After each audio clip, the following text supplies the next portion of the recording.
I think one reason why the loneliness epidemic is where it is because so much of what has been taught, so many learned behaviors, ultimately push more people away Yeah. than they bring in. Yeah.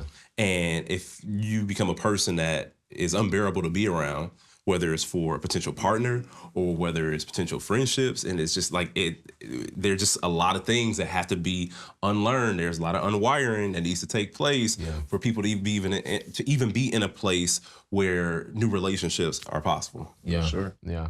I mean, I could definitely speak to that loneliness epidemic, and you could be in a crew and lonely at the same time. Sure. Yeah. Right? For sure. Because you could be like in your head or in your heart dealing with all types of things and not feeling like you could have an outlet. Sure. Right? And so I know sometimes I could get in my head about my stuff, and I almost feel like I have to deal with it on my own.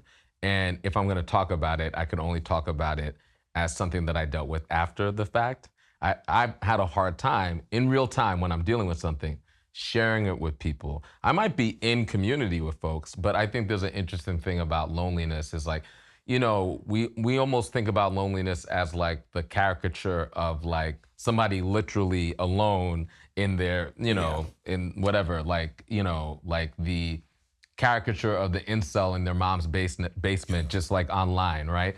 There are people who are sharing community who feel deeply alone because, it's just really hard to bridge those gaps. And I know I've felt that at times.